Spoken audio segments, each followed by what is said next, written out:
de algunos otros conceptos de la filosofía, pero de estos que yo les voy a decir, no se olviden porque son complicados y vamos a tratar de darlo fácil. Eso es lo que yo voy a hacer hoy, darles algunos conceptos respecto del existente.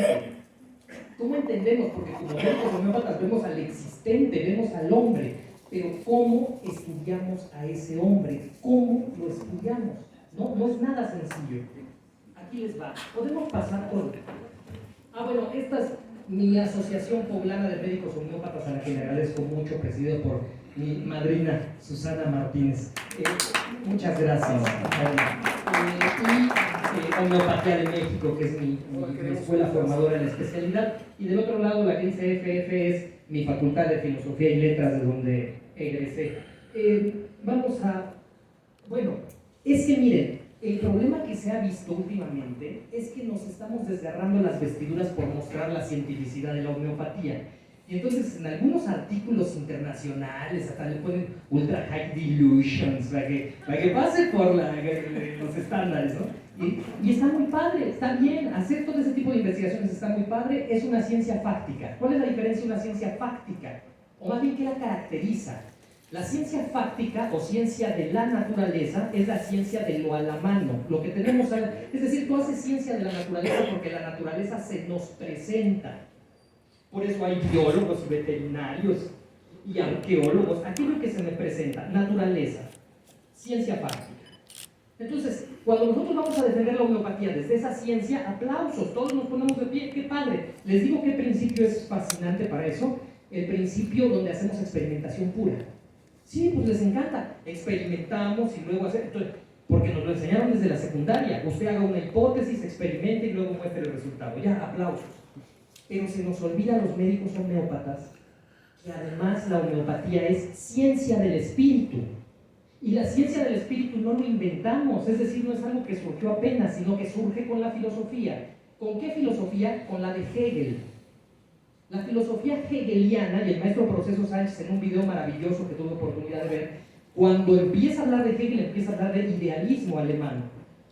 Y dice, Kant, Hegel, Fichte, Schelling, cuidado. Desde luego también habló de los presocráticos, de Sócrates, de Aristóteles, de Platón, todos somos platónicos y socráticos, ¿no? Pero mucha atención, le digo a mis alumnos, mucha atención con el idealismo alemán. No lo vayan a olvidar porque va a ser nuestra puerta de acceso a las ciencias del espíritu. Este de aquí es René Descartes. Y ustedes saben que René Descartes, ¿qué dijo? Pienso, luego existo. Pienso, entonces existo. Lo importante es mi pensamiento. Y lo que hay fuera de mi pensamiento es extensión de mi pensamiento. Lo que hay fuera... usted y usted son extensión de lo que yo estoy pensando. Eso dice Descartes. Y del otro lado Hegel. ¿Y Hegel qué dice? Porque ahí vamos a entrarle a lo que es filosofía de ciencia del espíritu. ¿Qué dice Hegel?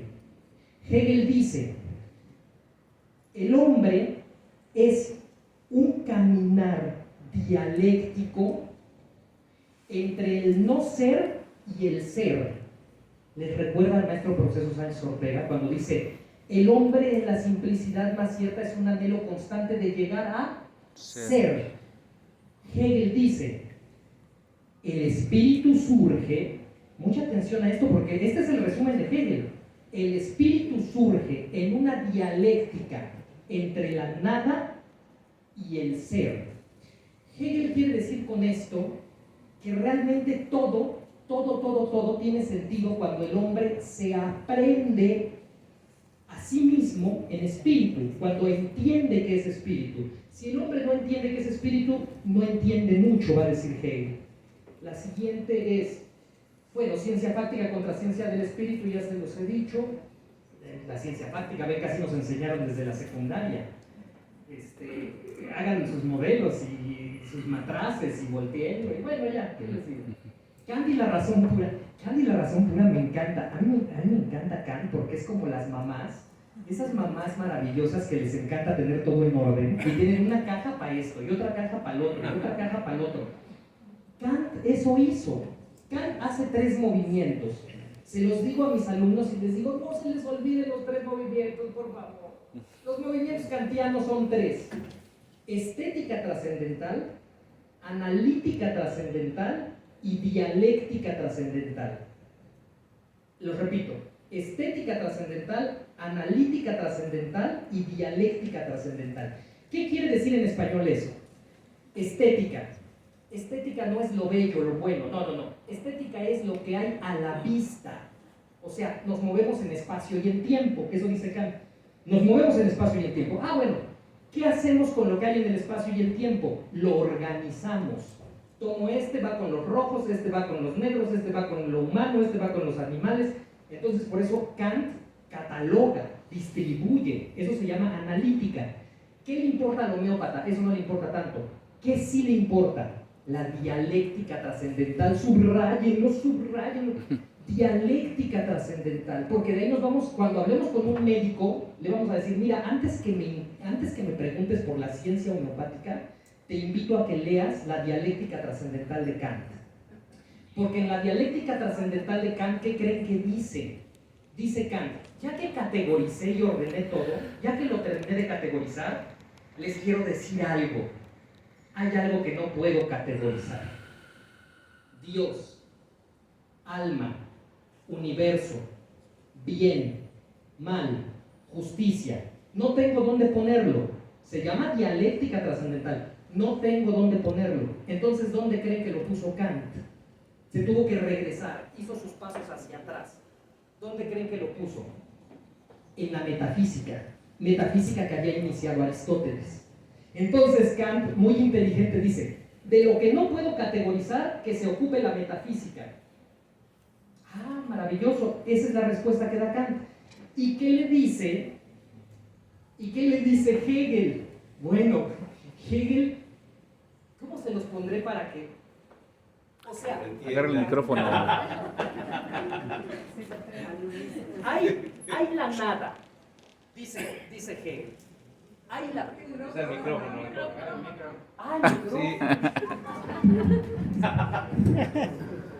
Dice Hegel, hay la nada aquí y hay el todo allá. Y yo como hombre estoy arrojado, no pedí venir, un día amanecí arrojado.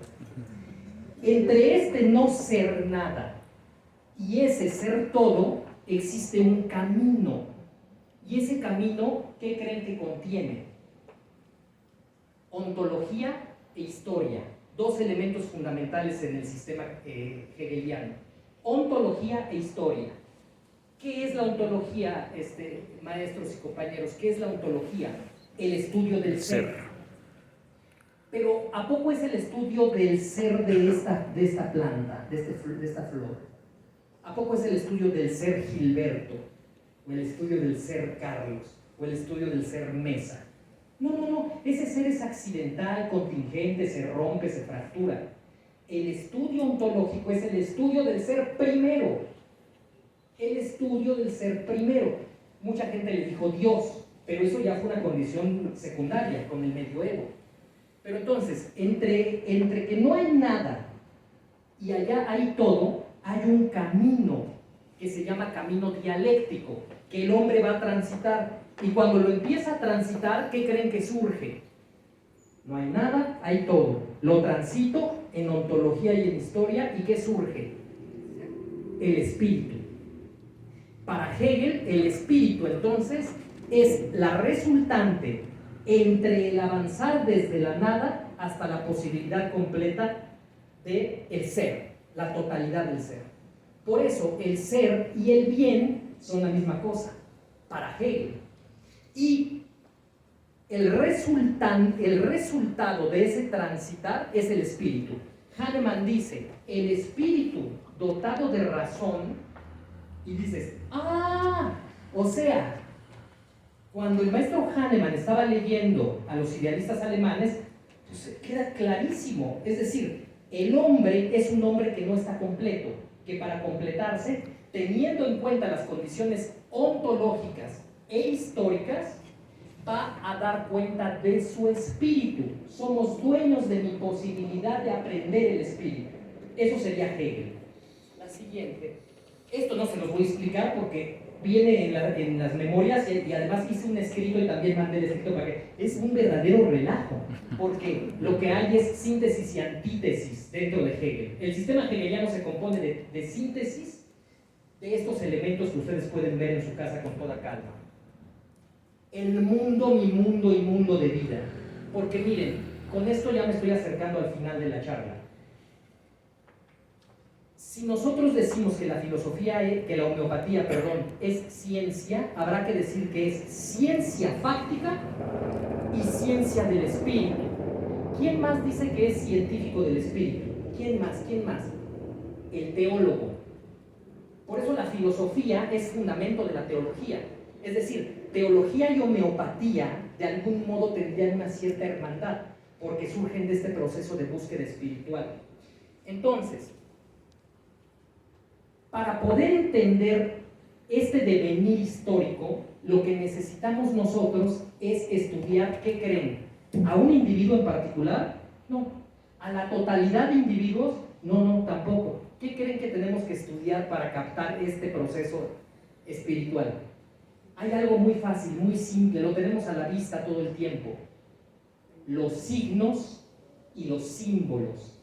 Mi acceso al conocimiento del mundo, esa sería la regla. Les digo a mis alumnos, subrayen esto, mi acceso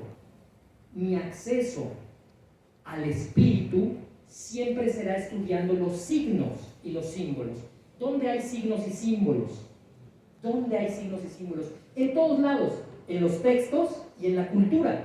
Desde el signo que me dice no pases, hasta el símbolo que me dice, por ejemplo, imagínense ustedes en el tarot. En el tarot es un arcano, eso es un símbolo. Nos movemos en signos y símbolos.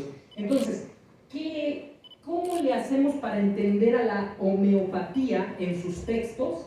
Estudiando signos y símbolos que estén dentro de los textos. ¿Cómo se llama ese estudio de signos y símbolos? ¿Cómo se llama el estudio de signos y símbolos? Mis compañeros alumnos, hermenéutica.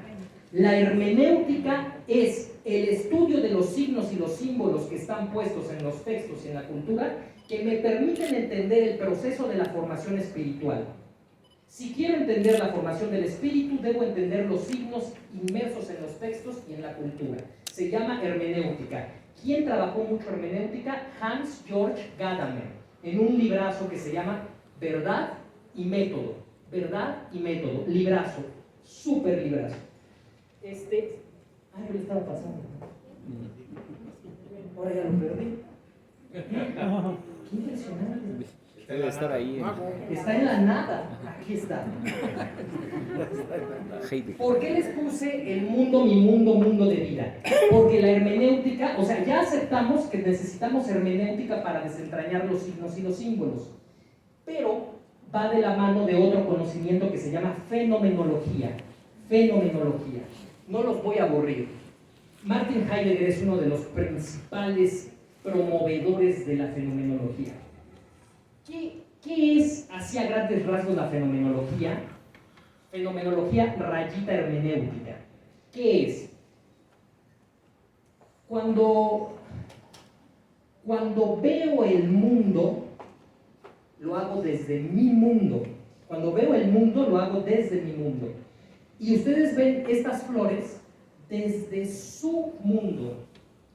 Pero mi mundo podría pedir que yo volteara las flores y entonces ustedes verían el en vez, verían la parte de atrás. La fenomenología dice, no es cierto que la verdad absoluta, fíjense, no es cierto que la verdad absoluta se encuentre en las cosas como se me dan así, en el mero mostrarse. Para conocer la verdad de las cosas, lo que necesito es girar la cosa que se me presenta en la inmediatez. Si tú te vas con la finta que solamente aquello que se presenta en la inmediatez a mis sentidos, si tú te vas con esa finta, entonces estás viviendo en un mundo de apariencias. ¿Quieres conocer la verdad? Dicen los fenomenólogos, gira aquello que quieres conocer. Velo con otra óptica. Y de ahí surge lo que se llama existenz en Heidegger y existentia No es lo mismo. Son dos existencias, pero son distintas. Existence significa mi ser más genuino, el que nadie modifica, el que nadie conoce, y existencia es mi estar en el mundo. Así como me ven, o sea, me pongo guapetón y todo, me baño y dicen, ay, qué guapetón. O sea, ese es el existencia, pero el existence más profundo no lo conoces, por eso luego a los 3 días les avisan, ¿qué creen? Gilberto se suicidó. Dios me requiere. ¿Cómo? Pero si se veía feliz y se vestía bien. Ah, es que esa era su existencia, pero el existence del hombre no lo conocemos hasta que profundizamos en la fenomenología. Con esto estoy terminando. Volví a perder la... Bueno, este es Gadamer, el que hizo lo de la hermenéutica. ¿Cuál es la invitación? La conclusión. La conclusión e invitación. La medicina homeopática es una ciencia de la naturaleza y es además una ciencia del espíritu. Entonces no nos desgarremos las vestiduras tratando de mostrarles allá la cientificidad materialista. Ocupémonos también de conocer que somos ciencia del espíritu. Entendamos a Hegel, entendamos a Kant. Estudiar homeopatía requiere de estudiar signos en los textos y signos en la cultura. Siguiente punto, es necesario un abordaje histórico y ontológico. Histórico y ontológico. Siguiente, es necesario un abordaje hermenéutico. Fundamental distinguir lo óntico de lo ontológico. Es decir, es fundamental distinguir el mero aparecer de las cosas y la genuinidad de las cosas. Les doy un tip para eso que a mí me ha servido. Ahí les va el tip que a mí me ha servido. Muchas cosas pasan a través de la respectividad. Es decir, ahorita estamos en este momento aquí y ves columnas. Y ves el rojo de ahí, y ves el de este, y la bandera, y decimos, estamos en una asamblea de homeopatía de México. ¿Qué tal que no están ustedes? ¿Qué tal que no está esto? ¿Qué tal que no está nada? Y estoy parado aquí en medio. Por eso dicen que los filósofos están medio locos. Está parado aquí en medio. Dice, ¿qué soy? ¿Soy asamblea? No, la asamblea la hacemos todos. A eso se le llama respectividad. La filosofía requiere el estudio de la respectividad que tengo con las flores, con la columna, con ustedes, con el color. Vivimos en un mundo que requiere respectividad. Esa es parte de la fenomenología. Estudiar eso, estudiar ontología, nos va a poder sustentar el decir, somos ciencia del espíritu. No se anden peleando con los científicos prácticos. Sí pueden, ¿no? Díganles cosas, pero siéntanse orgullosos de su ciencia espiritual. Siguiente. Fundamental distinguir lo esencial de lo existencial. Así como nos ocupamos de mostrar la cientificidad natural de la homeopatía, es fundamental ocuparnos de su cientificidad espiritual. Para cumplir con los objetivos citados en este trabajo es fundamental el estudio de los filósofos del idealismo alemán. El hombre es su ser y su ser es el espíritu. Esa sería la conclusión. El hombre es su ser y su ser es el espíritu. El ser es el absoluto y el absoluto es el espíritu. El espíritu está dotado de razón. Acceder a esa razón solo va a ser posible por una vía hermenéutica o por una vía teológica. Tenemos de dos sopas, o le entras por la hermenéutica o le entras por la teología, o si quieres, juntas las dos. Lo hacen los teólogos todo el tiempo. Muchas gracias y buenas tardes.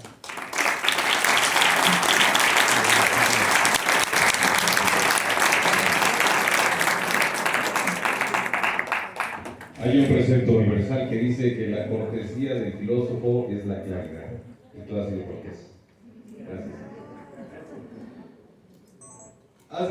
Le comentaba a la doctora Andy que acerca de la filosofía, yo recuerdo cuando hice el examen